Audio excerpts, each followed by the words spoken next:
Guys, I think we owe you a big apology because what we think America's like is exactly not what it's like. If you want to hate America or Americans, watch the news. But if you want to love America, just come visit. I need you to sit down for this one, because this is the clip that started it all for me. A guy stares dead into the camera and asks American viewers one question, twice, on purpose. How does it feel that it took one summer, one World Cup, to undo years of what foreign news outlets have said about us? Headlines painting this country as dangerous, as somewhere you'd be scared to walk around. And it took a few months of people actually showing up in person to flip all of that. He's not new to this. He's traveled America for years, so he already knew the truth. What he's reacting to is watching everybody else finally catch up. If you're American and you're watching this, I've got to know one thing. How does it feel?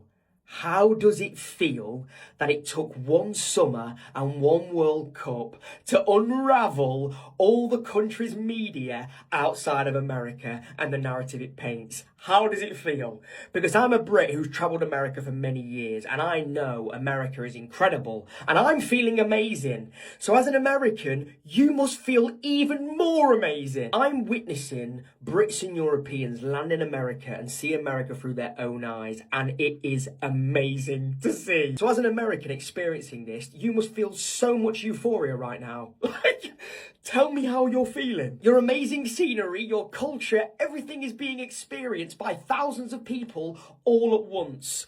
As an American, that must feel good. Because I feel it, right? And I'm a Brit and I travel America and I love America. So if you're American and you live in America and you're seeing that online, you must feel amazing. It makes me so happy and it warms my heart that now hundreds of thousands of Brits and Europeans are landing in America. They're forgetting what they've been told in their own country and they're experiencing it through their own eyes, and they're realizing how amazing America is. It must be amazing as an American to witness that, because I feel it. So you must feel it. A group of Brits look into the camera and say it plainly: we owe you an apology. They talk about how the news back home paints one picture, and the second they got here, none of it matched. The hospitality, the politeness, people willing to do anything for a stranger. One of them says it straight: us Brits are missing out on the USA, honestly. Guys, I think we owe you a big apology because what we think America's like is exactly not what it's like. Like, the news outlets in the UK say America's this, say America's that, say America's this, say America's that. I'm not going to get into detail, but listen, when you go to America, you actually see what it's like with your own two eyes. Honestly, people are so nice here. The hospitality is amazing. People are just so accommodating, and anything you want, they will do it. And the thing is, the people here are so nice, so polite, and in the UK, we think the complete opposite. We think people are not nice. We think it's very dangerous here. But it's not, guys. You need to go to America to experience it. Because if you're not, then you're missing out. You're 100% missing out of what it's like in the USA. So to me, to you, I give you guys a huge apology because us Brits are missing out of the USA.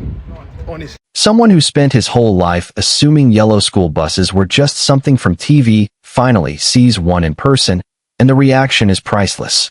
He's already planning to get a photo tomorrow, so his family back home will actually believe him. That kind of disbelief follows people right through the night too, especially once they find out what this country looks like after midnight.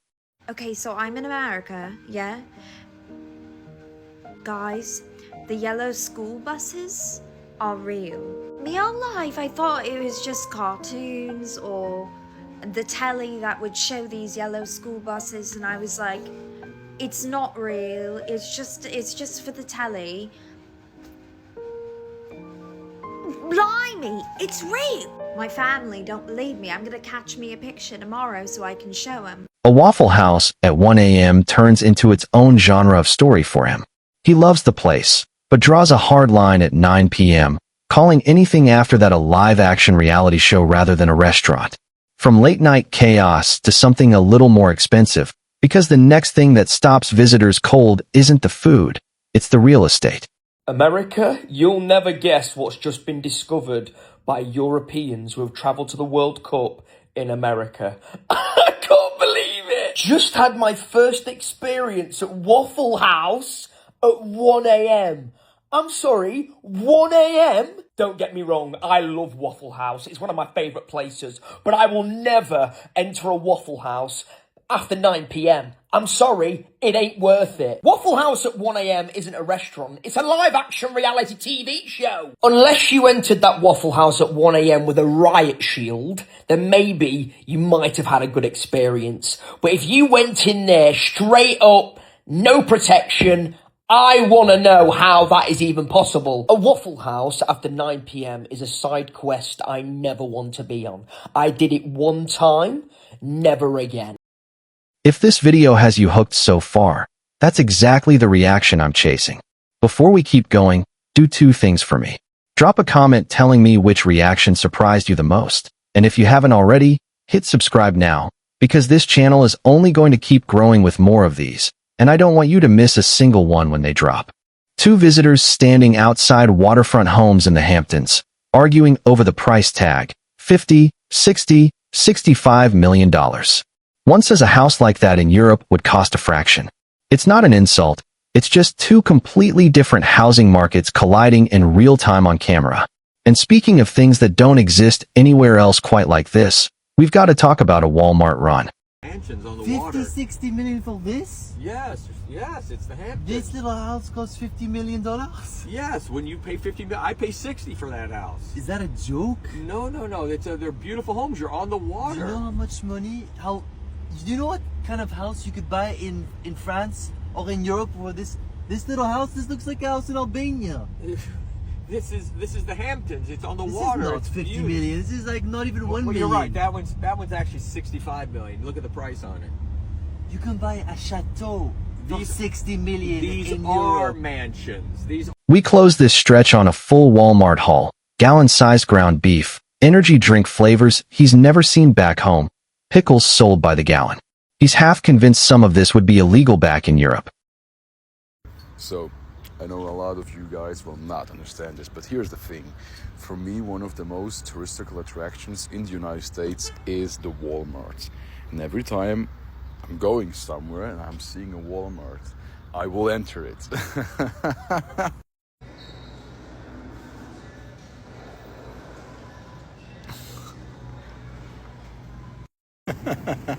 But this kills me every time. This is pizza. Damn. 1.26 kilos. And of course the ground beef. This ground beef. This is bigger than my future. I mean, look at the size of it. Look at and I got big hands, L-sized hands, but damn. And there we are, the bread. But there is no real bread. So let's take this for example. How many ingredients? Oh my God. 1 gallon, 3.8 liters of pickles. And don't get me wrong, I'm not hating on you, but I think most of these things would be so illegal in Europe. With all these ingredients, oh, that's a lot. But this is the best part, not gonna lie. You got so many different types of energy drinks. That's perfect. For example, I never saw this one in Europe. I never saw this in Europe. Of course, we got a white Monster, we got the regular Monster, we got the sugar-free Monster, but this blue one, or this one here, that's really amazing. I really like this. And there we go with the milk. Don't get me wrong, I like milk, but 3.78 liters, 1 gallon, one holy gallon. Coming back in, a different guy, 10 days into his trip, walking around Washington, D.C., thinking out loud. Before he even landed, there were real concerns, people back home nervous about a World Cup this size in America. Then he lists what actually happened. The organization, the transportation, which he says impressed him considering we don't have the same transit setup as some other countries. The safety, where he says he never once felt afraid of law enforcement. And strangers, people who didn't know him at all, going out of their way to point him in the right direction. That kind of hospitality shows up in the food too, apparently, starting with a portion size that broke someone's brain in Houston. I'm currently walking around DC and I've been reflecting a bit on the last 10 days I've had spent in America. And I just want to say that America, you've got it right. As a fan who's been experiencing things so far here at the World Cup on the ground, I have nothing but positive things to say so far in terms of the way that they've organised it. I mean, obviously there were concerns leading up to the tournament, but I think America's done a great job so far. Apart from the fact that the football's been amazing, I think every city has played its part in welcoming people to the country. I think America's shown its best side, and that's the people. In terms of organisation, the transportation has been great considering they don't have the same infrastructure as Asia or Europe. I mean, getting around to and from games has been easy. Safety-wise, it's been great. You know, you feel protected and welcome, not afraid of law enforcement. So they've done a great job in making people feel like there's not going to be any danger at this World Cup. There's been people in the cities that have voluntarily helped me personally. I mean, there's been times when I've not been able to get to certain places and people have nudged me in the right direction. So I think it shows that people are willing to help here. Cost of living here hasn't actually been too bad day to day. I mean, I was expecting to be tipping like $20 or something crazy. But I mean, people obviously know that it's not the culture back in Europe, and I've just been tipping people here and there that deserve it, you know, so I think they haven't pushed people to be adding on extra expenditure during the tournament. But most importantly, there's just been a great atmosphere around the country. I mean, I've met the most friendly people around the US, not just from America, but from all over the world. From the Cape Verdeans to the people from Curacao, to the Moroccans, to the Ghanaians, to the Europeans, to the Asians. I made friends with people from countries I never thought I would. So it's been an experience that I'll never forget so far. Thanks to America, everyone's having a great time. And I also think it shows why the World Cup is the greatest show on earth. Because in a world full of diversity, the World Cup brings unity to everyone. In Houston, a roast beef order turns into pure disbelief. She's expecting a normal sandwich portion. What she gets is an 18 to 20 ounce cut of prime rib, Texas style, and her face says everything. That's not a special order. That's just how we do it here. From one kind of overstimulation to another, because Walmart does it to people too. Can I please have a roast beef? Oh, that looks so good. It looks so juicy. I'm not getting all that, obviously. Wait, I'm getting all of that? Wait, what? She's joking. No, she must be joking. No way, what? I get all of that? Oh my goodness, wow. Thank you. I don't know what to say. Welcome to Texas. Is this a normal size? Yes. It is?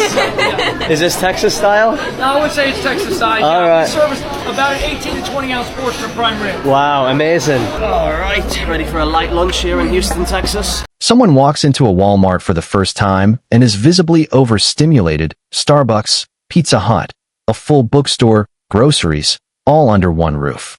And if the store size gets people, so does what's actually fueling everyone inside it. I'm like so excited.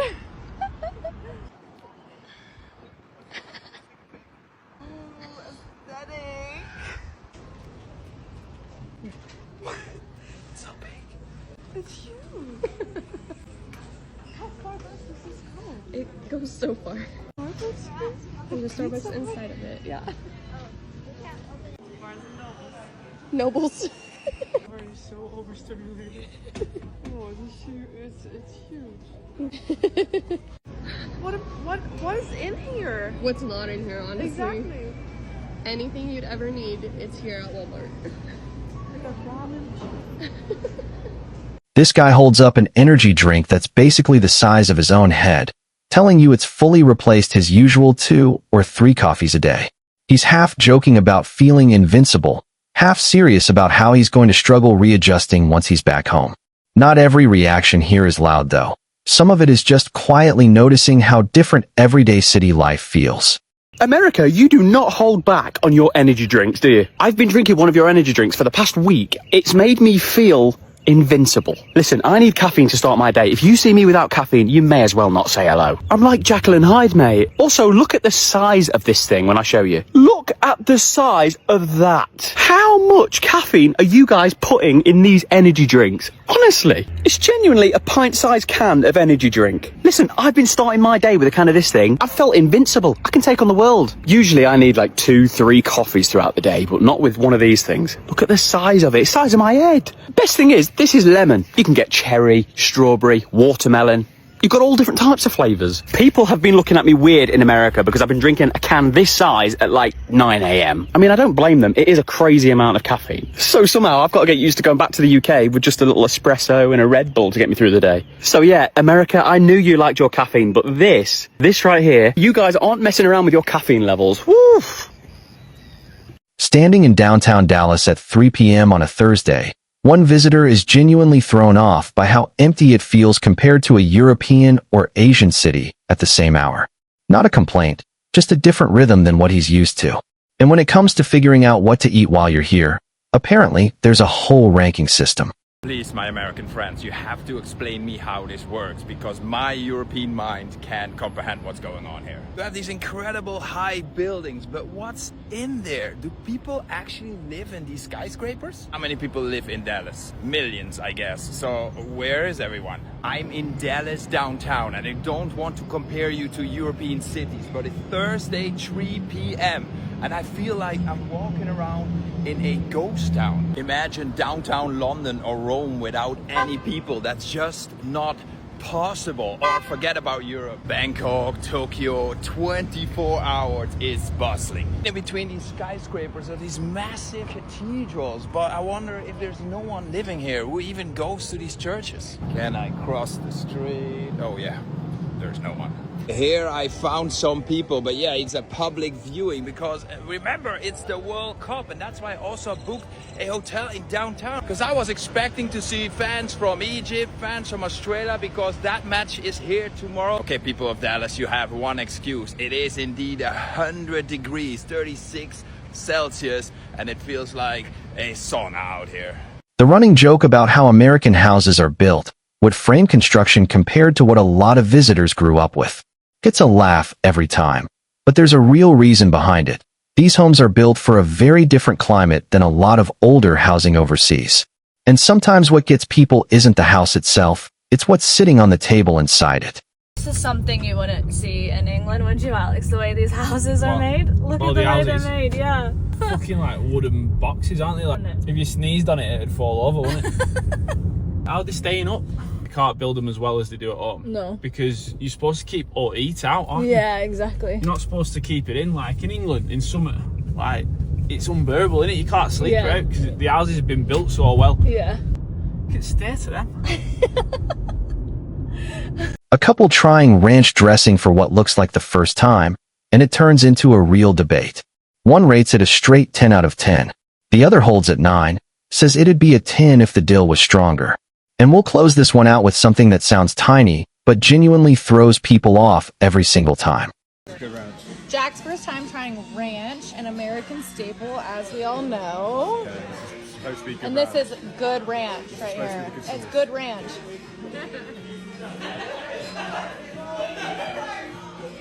That's banging. That's really good. We need this shit in the UK. Yeah. We need this shit in the UK. Ranch, an American staple, babe. 10 out of 10. What's wrong with the UK? I get What's it. your rating? Hmm? Your rating? 9 out of 10. 9. Okay, Could we're be missing 10 more. if it, for me, I could have that stronger, but that's just personal preference. With dill? A bit more dill, yeah. Yeah. But yeah.